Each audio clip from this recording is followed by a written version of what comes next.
going to open your camera app.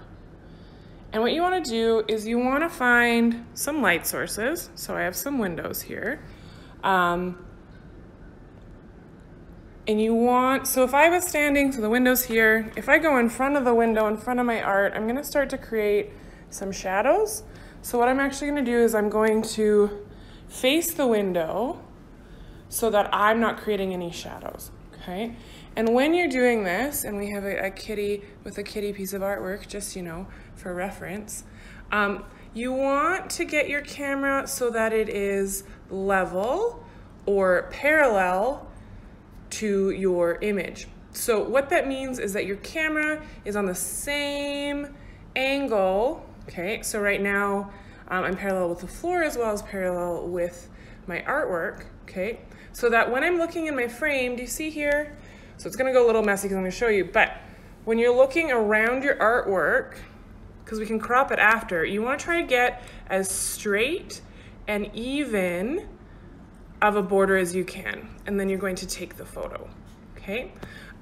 If laying it down flat, maybe it's a little bit shiny, or maybe the lighting in your house won't allow you to really get a nice even light on your piece. You could also, I would tape it from the back, okay? But just for demonstration's sake, we'll leave it like this.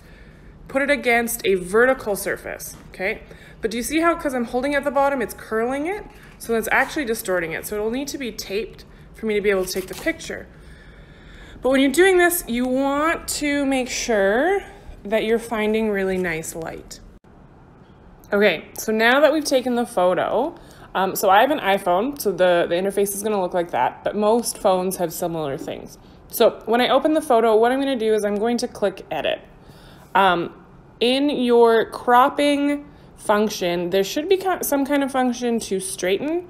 I like to do this first, and when I'm doing it, I'm trying to take a look, and there will be a little bit of distortion, but I'm trying to look as I'm straightening it around, looking at sort of creating the best possible outcome for cropping, okay? And then I'm gonna go in, this one has a little bit of a border, I'm probably just gonna get rid of it so that it doesn't show if there's any kind of misalignment, okay? And crop in. So I'm gonna say done, okay? Now it isn't exactly the color, the actual color is a little bit warmer. So what I actually wanna do is start to go in and play a little bit with the functions in the camera, but not so much. And I think it's gonna be in our, a little bit of our saturation, as well as our warmth, okay? Because the paper is actually a lot like of a warmer sandy color, just to try to get it to as real as it is in real life, okay? When you're editing, you don't want to over edit, okay? So if so an over edit, I'll show you what that might look like. If I'm in, a lot of times the auto sometimes will do it. You can try it and see. But like so that's an over edit. Do you see how that no longer looks like the original piece of art? It's really grainy.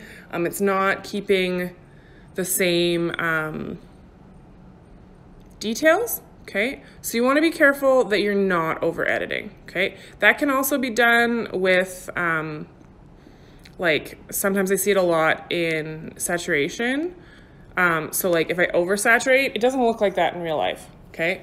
It looks kind of cool. So like you are the artist. So if the edit adds to your artwork, that's also okay, but you don't want it to get really like grainy or look like you've put too much of one filter on it. If you're not sure, you can send me the photo and I'll let you know. Or if you're not sure how to edit it, because you're like, this is what's wrong with it, how do I fix it? Also let me know, I'll probably know what to do. So I'm gonna say done, and now I have this lovely edited photo. So there's also a few free apps that you can use in my little photography folder here. The two that I would recommend are Snapseed or the Photoshop Express.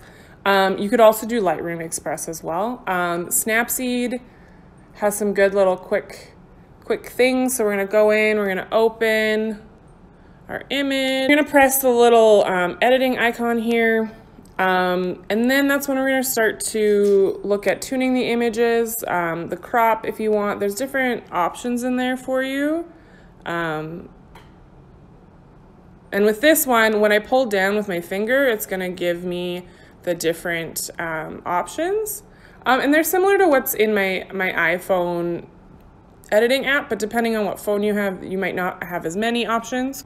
The healing brush is a good one as well. That's in here. That's not in our regular phone app thing. So say over here, this little mark, say I got a scuff on my artwork that like isn't meant to be there. These ones are kind of process marks, so I would actually leave them, but just for the sake of demonstration, what you can do is you can go in, if there's a scuff, and I normally do it in smaller chunks, and what it does is content aware, so it's going to grab stuff from around the area to fill it in or heal it.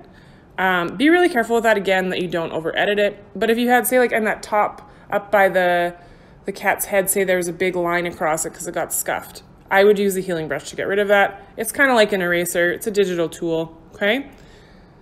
So Snapseed is a good one, as well as the Photoshop Express or those types of things, okay? The biggest thing though is to make sure that you're trying to get your photo as straight on as possible with the best light, okay? Anything else can be tweaked in an app, but if you photograph it crooked or at an angle, there's no real way to fix that distortion really well, okay?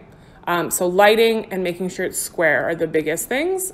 And then most other things can get fixed with editing. Now, one of the other things I want to talk about is if we're taking a picture of something that is primarily, like if it's a lot lighter, okay? Do you see how the white of the paper is a little gray? Now, most cameras on phones have this like focus toggle thing. With an iPhone, if I press it, if you lock it, it'll lock onto it. So if I'm a little wiggly, it'll stay, but then there's a little sun beside it. So if I want to brighten it a little bit, so up the exposure, I'm just gonna pull it up just a little bit.